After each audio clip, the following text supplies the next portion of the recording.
Olá, meus queridos irmãos e irmãs, sejam todos muito bem-vindos ao nosso encontro Conhecendo a Palavra. Como sempre fazemos, vamos pedir a intercessão da bem-aventurada Virgem Maria que esteja conosco em mais estes momentos que estaremos juntos. Ave Maria, cheia de graça, o Senhor é convosco. Bendita sois vós entre as mulheres, e bendito é o fruto do vosso ventre, Jesus. Santa Maria, Mãe de Deus, rogai por nós, pecadores, agora e na hora de nossa morte. Amém. Em nome do Pai, do Filho e do Espírito Santo. Amém. Nossa Senhora, Mãe do Verbo Divino, rogai por nós. Muito bem, meus queridos. Essa semana que passou, eu recebi um pedido de um ex-aluno muito querido da Escola Diaconal, um ex-aluno da Escola Diaconal Santo Estevão, da Diocese de Petrópolis, que me pediu que fizesse a exegese dessa passagem do Evangelho de Jesus Cristo no relato de São Lucas, capítulo 12, versículos 49 a 53, uma exegese realmente um pouco complicada, né? Porque é uma passagem um pouco confusa diante da imagem que nós temos de Jesus de Nazaré. Então, atendendo ao Flávio, é um ex-aluno muito querido, gosto muito dele, da família dele, eu vou tentar, né, vou fazer uma proposta aqui de apresentar algumas possibilidades de interpretação dessa passagem. Então, vamos começar logo diretamente com a passagem, né, retirada do Evangelho de São Lucas, em que São Lucas relata o seguinte: Naquele tempo disse Jesus a seus discípulos: Eu vim para lançar fogo sobre a terra, e como gostaria que já estivesse aceso. Devo receber um batismo, e como estou ansioso até que isto se cumpra. Vós pensais que eu vim trazer a paz sobre a terra? Pelo contrário, eu vos digo, vim trazer divisão, pois daqui em diante, numa família de 5 pessoas, 3 ficarão divididas contra 2 e 2 contra 3. Ficarão divididos o pai contra o filho e o filho contra o pai, a mãe contra a filha e a filha contra a mãe, a sogra contra a nora e a nora contra a sogra. Pois bem, meus queridos, quando nós nos deparamos com uma passagem do Evangelho em que Jesus fala dessa forma, alguém que não esteja assim muito inteirado, né, muito íntimo de determinados momentos em que Jesus precisou ser mais duro, pode imaginar que Jesus aqui está pregando uma desunião familiar, uma desagregação familiar. Jesus esteja pregando a guerra, né? E talvez essa tenha sido a esperança de alguns grupos existentes na época dele. Esperavam que ele fosse alguém que levantaria o povo contra a dominação romana, né? Alguém que faria com que as pessoas pegassem armas para conseguir a sua liberdade. E a proposta de liberdade de Jesus era uma proposta de liberdade pós-vida, né? De um reino que não seria na terra, mas seria no céu. Então, é uma passagem que se torna um pouco complicada realmente por causa disso, né? Como entender que Jesus, que é um mestre da paz, né? Alguém que retribuiu toda a injustiça simplesmente com amor, alguém que no alto da cruz pede ao Pai que perdoe aqueles que o estavam injustamente condenando, possa, num determinado momento, dizer que ele vem trazer divisão, que ele vem trazer separação, que ele vem trazer oposição, né? Entre pais e filhos, entre mães e filhas, entre noras e sogras, né? Uma família de 5 pessoas, 3 ficarão divididas contra as outras 2. Então se torna um pouco complicado por causa disso. Então vamos ver se eu consigo atender ao que o Flávio me pediu e ao mesmo tempo também tirar a dúvida de alguém que por acaso tenha passado por esse trecho do Evangelho e não tenha compreendido muito bem. Bom, como eu já disse, nesta passagem existe uma aparente contradição com a missão salvífica de Jesus. Então, se nós lembrarmos, em Lucas 2,14, quando os anjos vão anunciar aos pastores que Jesus nasceu, naquela noite de paz, né, tão esperada pela humanidade, eles cantam o seguinte: Glória a Deus nas alturas e paz na terra aos homens por ele amados. Ora, se eles estavam ali cantando que com o nascimento daquele menino a paz viria para a humanidade, como é que pode 10 capítulos depois, em Lucas 12, Jesus dizer: Vós pensais que eu vim trazer a paz sobre a terra? Pelo contrário, eu vos digo, vim trazer divisão. Então aqui fica aparecendo, uma leitura muito rápida, que Jesus está desmentindo aquilo que os anjos anunciaram. Porque se os anjos anunciaram que ele era o mensageiro da paz, né, como bem dizia o profeta Isaías, né, como são belos os pés do mensageiro que anuncia a paz. Então, como é que pode ele, Jesus, o mensageiro da paz, agora vir dizer que ele vem trazer a divisão? Então, há uma incoerência entre esses dois capítulos, o capítulo 2 e o capítulo 12.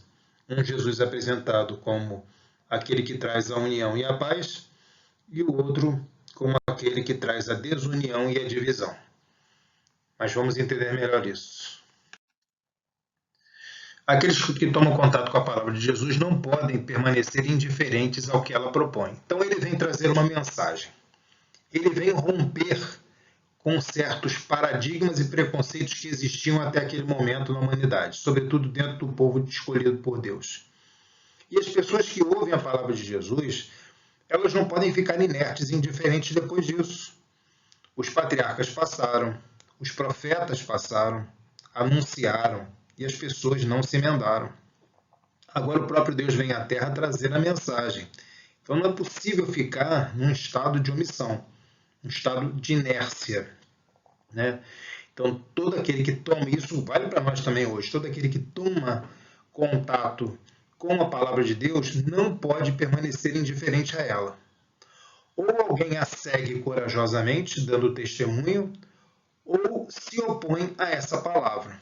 E essa oposição pode se dar de forma ativa ou passiva. A oposição ativa é daqueles que negam a existência de Deus, o poder de Deus, e seriam os ateus, os agnósticos, aqueles que não reconhecem a divindade de Jesus. Então, por exemplo, a oposição dos muçulmanos extremistas, que simplesmente entendem que o cristão é um infiel e precisa morrer. Então, todos aqueles que se opõem por ação e por omissão. Então, omissão também, né? A oposição passiva ou omissão. É aquele que ouve, não, mas eu não quero ficar mal com o mundo, então eu não vou defender a palavra de Deus.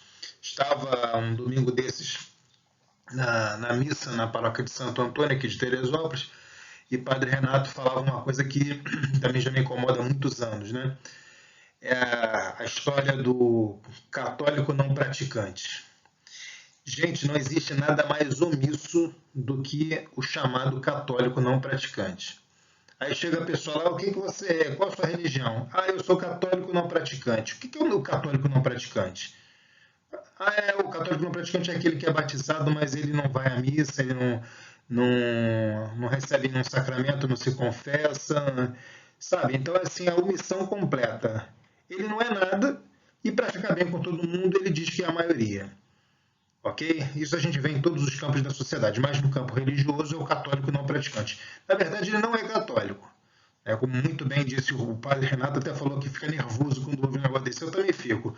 Porque eu nunca ouço alguém falar assim, eu sou um muçulmano não praticante, eu sou budista não praticante, eu sou espírita não praticante.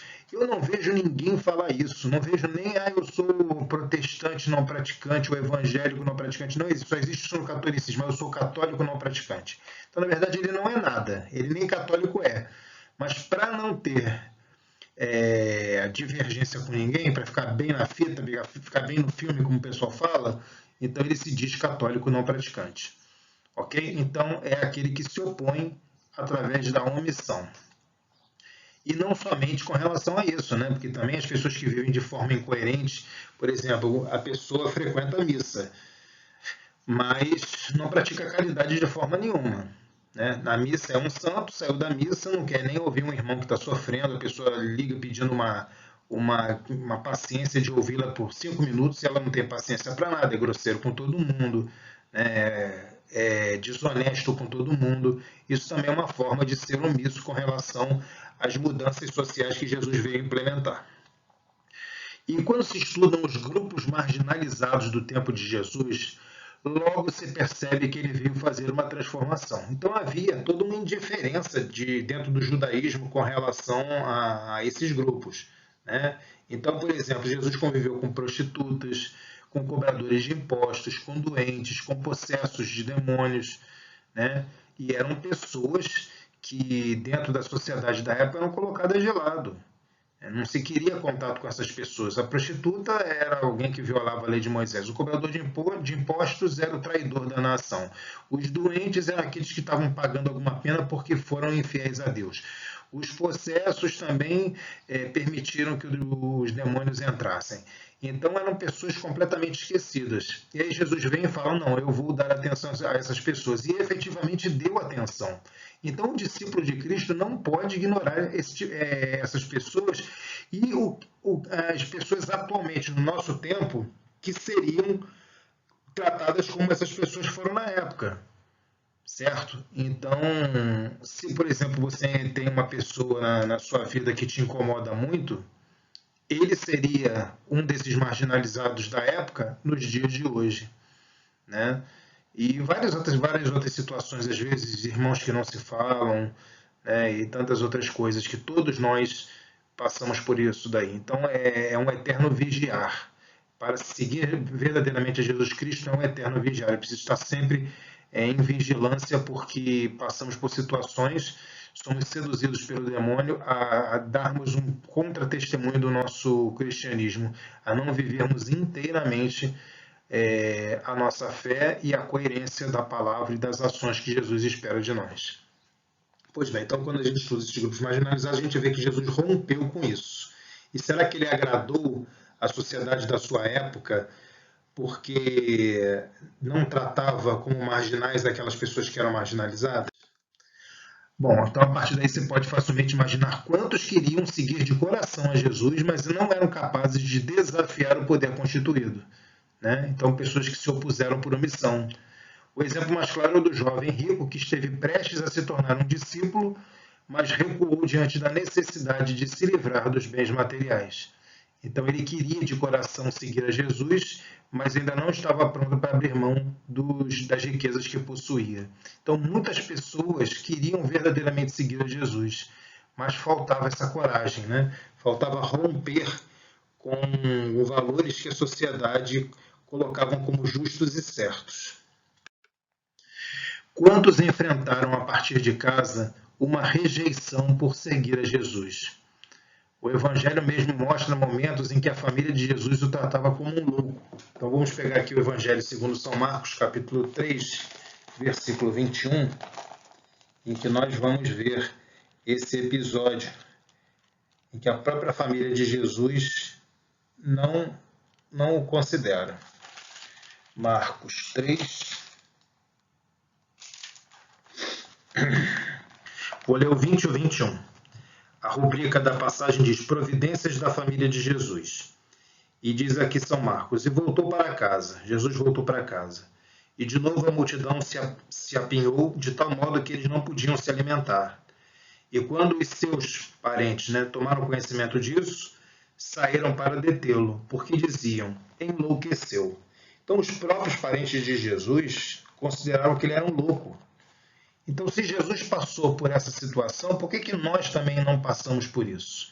Então, eu coloco para vocês aqui em cima, vou pegar aqui o ponteiro para mostrar para vocês, coloco para vocês aqui, quantas pessoas no passar dos séculos não enfrentaram dentro de casa uma rejeição por seguir a Jesus?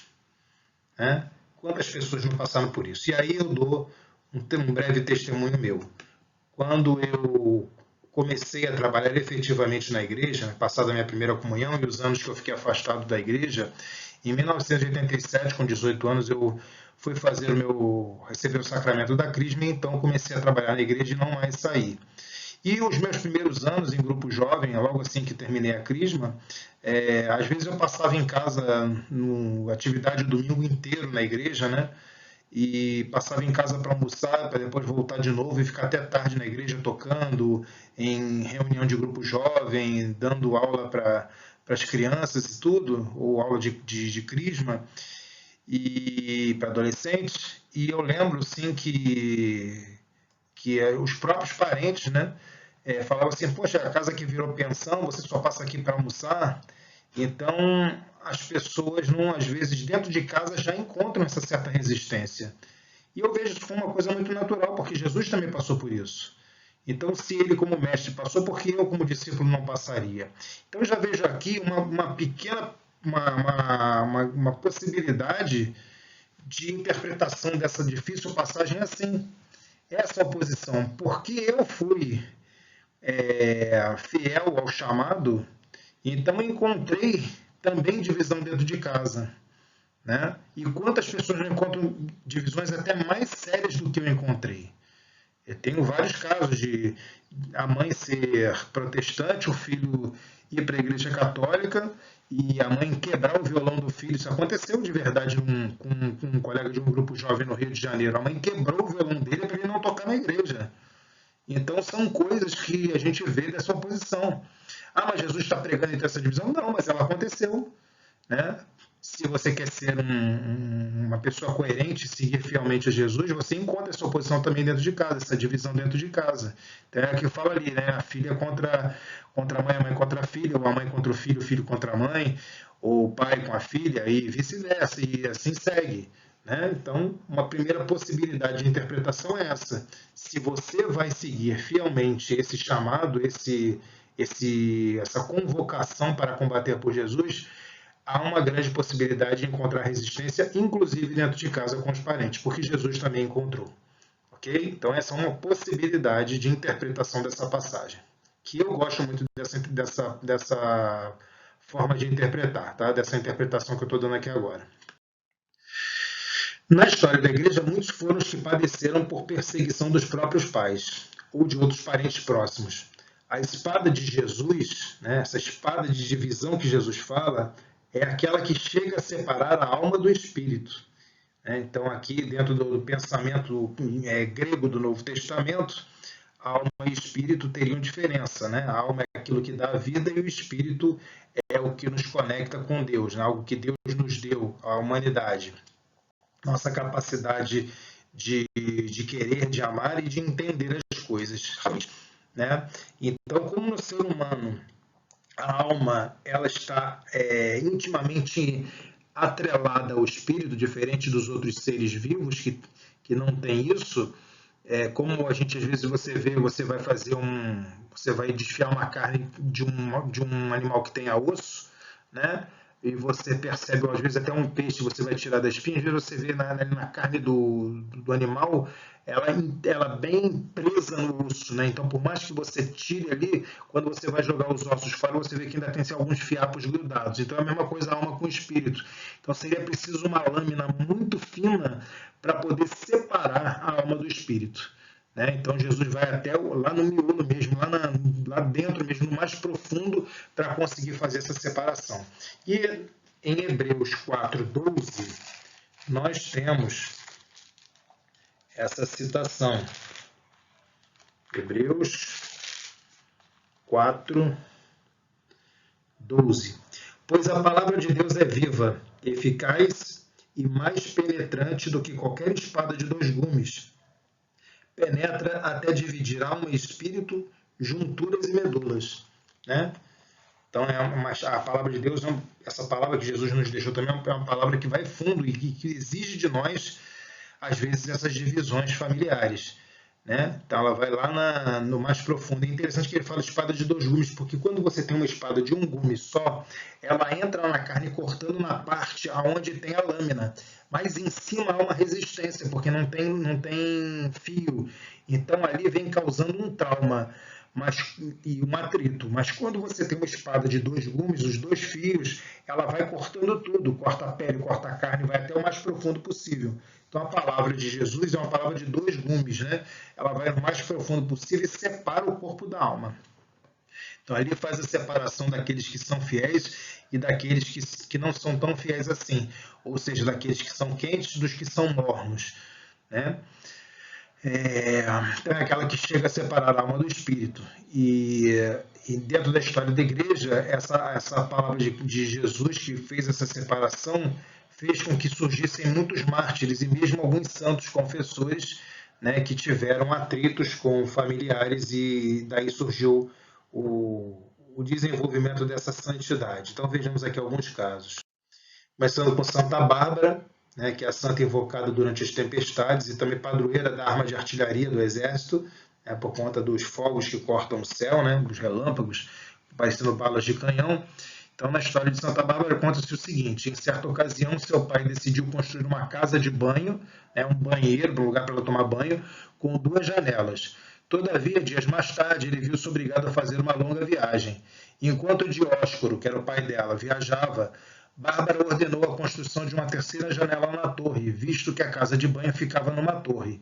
Tá? Então, a história dela é que ela era de uma família que adorava os deuses romanos, ela conheceu o cristianismo e se converteu ao cristianismo, conheceu a Santíssima Trindade, e o pai dela trancou ela numa torre, porque ela era uma mulher muito bela, e deixou ela trancada nessa torre e fez essa casa de banho com as 2 janelas e precisou viajar. E ela mandou então construir uma 3ª janela, vamos entender por quê.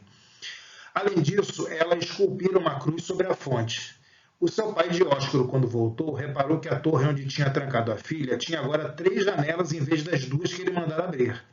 Ao perguntar à filha o porquê das 3 janelas, ela explicou-lhe que isso era o símbolo da sua nova fé, ou seja, ela acreditava na Santíssima Trindade, então ela queria 3 janelas, porque da mesma forma que com 3 janelas a luz entra mais profundamente no ambiente, através da Santíssima Trindade a luz da verdade entraria mais profundamente na vida dela. Tá? Este fato deixou o pai furioso, pois ela se recusava a seguir a religião da Roma antiga. Debaixo de um impulso de fúria e obedecendo às suas tradições romanas, Dióscoro denunciou a própria filha ao prefeito Marciniano, que a mandou torturar numa tentativa de a fazer renunciar à sua fé, fato que não aconteceu. Assim condenou-a à morte por degolação, então mandou decapitar, cortar a cabeça dela fora. Durante sua tortura em praça pública, uma jovem cristã de nome Juliana denunciou os nomes dos carrascos e imediatamente foi presa e entregue à morte juntamente com Bárbara. Ambas foram levadas pelas ruas de Nicomédia, era a cidade delas, por entre os gritos de raiva da multidão. Bárbara teve os seios cortados, depois foi conduzida para fora da cidade, onde o próprio pai a executou degolando. Então o pai que cortou a cabeça dela fora. Quando a cabeça de Bárbara rolou pelo chão, um imenso trovão estrondou pelos ares, fazendo tremer os céus. Um relâmpago flamejou pelos ares e, atravessando o céu, fez cair por terra o corpo sem vida de Dióscoro. Então, o pai dela morreu imediatamente. Tá? Então, o próprio pai perseguiu e tirou a vida da filha porque não aceitou que ela seguisse a Jesus. Então, vejam a divisão dentro da própria família. São Francisco de Assis também é um caso muito conhecido, né? Francisco de Bernardone, que era o nome e o sobrenome dele, era filho de um rico comerciante de tecidos em Assis, na Itália. Transformado pelos horrores da guerra e pelo apelo de Jesus a ele, então Jesus disse a ele: Francisco, você não vê que minha igreja ameaça cair, ruir? Vai e reconstrói a minha igreja. Ele teve essa visão. Tá? Então, machucado pelos horrores da guerra que ele viu, sobretudo na primeira guerra que ele participou entre a cidade dele de Assis e a cidade vizinha de Perúgia, ele ficou preso durante 1 ano em condições muito ruins, ficou muito doente, e depois, quando ele partiu para as cruzadas e viu que não era daquela forma que ele serviria a Deus, né, ele volta para Assis e começa a refletir sobre o que era o importante na vida. Ele então deixa a casa paterna e devolve ao pai os bens materiais que dele recebeu. Pedro de Bernardone, que era o pai de São Francisco, chegou a denunciar o filho ao bispo para fazê-lo parar. Parar de quê? Parar de distribuir os bens do pai entre os pobres, de dar os tecidos que o pai vendia para os pobres que não tinham roupa. O pai dele tentou fazer o bispo impedir que Francisco fizesse isso. Mas Francisco, nesse momento, tirou a roupa e falou: pai, eu te devolvo tudo o que você me deu, inclusive o seu nome. E a partir de agora, quando eu pronunciar a palavra pai, eu vou me referir ao pai que está no céu. Tá? E Francisco assim mudou a sua vida e transformou o mundo com o seu exemplo. Então, mais um caso de divisão entre pai e filho, né? Por conta da palavra de Jesus. E outro caso também muito conhecido na mesma época, na mesma cidade, foi o de Clara. Clara de Ofreduti, era o sobrenome dela, nasceu rica e bela. Prometida em casamento a diversos pretendentes ricos, recusou a todos e precisou fugir de casa para seguir a vida religiosa e os passos de seu amigo Francisco. Seu tio foi buscá-la no mosteiro, onde se escondeu, e chegou a arrombar a porta para arrancá-la de lá, mas teve de recuar diante do compromisso da sobrinha com a igreja. Então, o tio dela, ele era militar, o pai mandou o tio ir buscá-la no mosteiro onde ela estava escondida, eles arrombaram a porta para tirar a Clara lá de dentro, e quando eles pegaram no véu para arrastá-la de volta para casa, ela tirou o véu e mostrou que os cabelos dela já estavam cortados. Ou seja, ela tinha feito já os votos e a tonsura feminina, tinha cortado o cabelo e agora ela pertencia à igreja. Se tirassem ela com violência de dentro do mosteiro, haveria uma ofensa direta à igreja e ao Papa. Então o tio recuou e voltou para casa sem levar Clara. Clara rompeu com a família, né? Em seguida a irmã foi para o mosteiro também para ser discípula dela. Tem uma outra história do tio ir buscá-la também, um milagre que aconteceu, mas não vou comentar isso aqui agora, que não é o nosso foco. Né? E depois que o pai de Clara morreu, a mãe também foi para o mosteiro ser freira subordinada à filha, porque Clara era a abadesa do mosteiro onde elas viviam. Então, Clara, a irmã e a mãe passaram a viver juntas no mosteiro em Assis. Ok? Então, mais um caso de rompimento com a família por conta de se viver com coerência o chamado e a palavra de Jesus. Bom, essa seria uma das possibilidades, né, de interpretação, e a que eu confesso que eu mais gosto. Okay? Até porque diz muito respeito a como foi a minha volta à igreja, vamos dizer assim, a minha conversão, se assim posso dizer. Então, é a forma como eu interpreto essa passagem. Mas existem outras formas de interpretar, e vamos ver aqui pelo menos mais uma.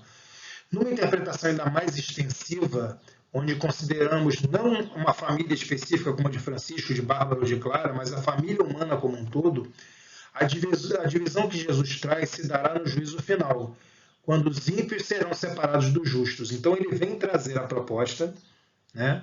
E o fato é que no juízo final alguns vão querer segui-lo e outros não vão querer segui-lo. Então aqui já haverá uma divisão. Por conta de quê? Por conta de que Jesus trouxe essa possibilidade. Né, a possibilidade do céu, mas ninguém é obrigado a ir ao céu. Então as pessoas vão agir conforme a sua liberdade e aqueles que não quiserem não irão para o céu. Ok? E aí também um fato a ser refletido, que é o seguinte: há também a possibilidade de que essa divisão, né, que vai acontecer no juízo final, seja fruto de nós mesmos, de nossas ações, quando uns não percebem o Cristo no irmão que sofre e o rejeitam, e os outros o reconhecem e o acolhem. Então não é pensar somente no juízo final, Senhor, eu fui fiel, eu fui à missa todo domingo, eu me confessava, eu pagava o dízimo. Não, não é só isso. Mas como foi a sua ação com o irmão que também precisava, com aquele Cristo que estava ali diante de você, sofrendo, pedindo um prato de comida, mas efetivamente um prato de comida, né? Não é pedindo dinheiro para comprar cachaça, mas realmente precisando da tua ajuda. E mesmo aquele que nunca pediu dinheiro a você, mas pediu 1 minuto da sua atenção para desabafar uma dor, né? Então, quando nós deixamos de fazer a esses irmãos aquilo que eles nos pedem, nós deixamos de fazer ao Cristo também. Então, também aqui estamos sendo desunidos. Estamos vivendo uma separação.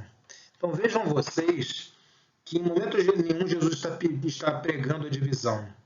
Ele está pregando aquilo que é o certo, mas a nossa liberdade permite que sigamos caminhos diferentes. E essa também é uma divisão. Ok?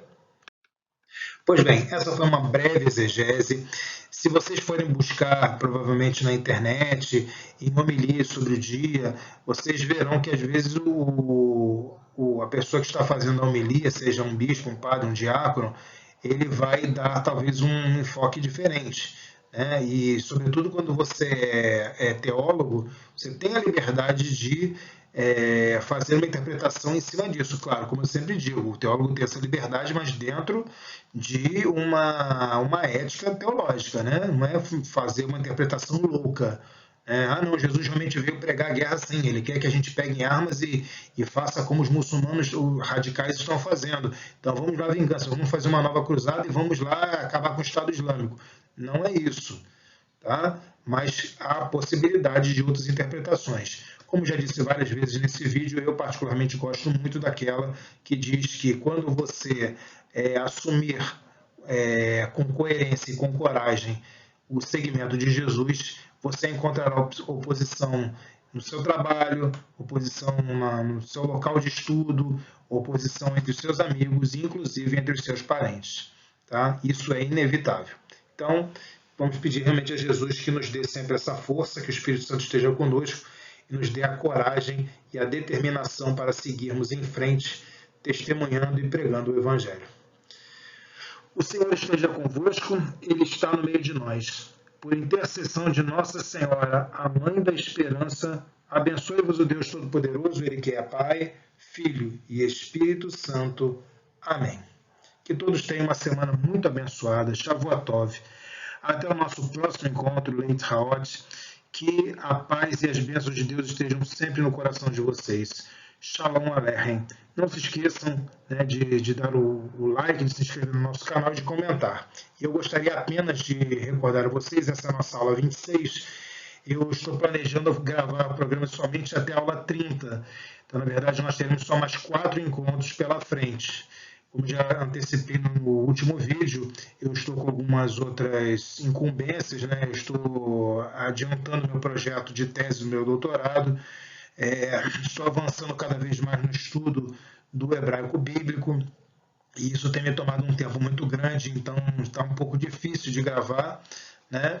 Então, eu, por enquanto, nessas últimas aulas, da 26 até a 30, eu estarei gravando e vai ir ao ar semana sim, semana não. Semana passada vocês já devem ter visto que não teve, e vamos ter então agora com esse intervalo de uma semana no meio, até que depois a aula 30 vai ser a última e aí a gente vai parar de vez. Eu espero que desses meses todos que nós ficamos juntos tenha sido possível tirar as dúvidas que apareceram e ter despertado também no coração de vocês cada vez mais o amor pela palavra de Deus. Ok? Então, recebam a minha bênção e, se Deus quiser, daqui a 2 semanas nós estaremos de novo juntos aqui para conhecer um pouquinho mais da palavra que tanto queima o coração de nós, que é a palavra de Deus. Um forte abraço, recebam minha bênção, fiquem com Deus.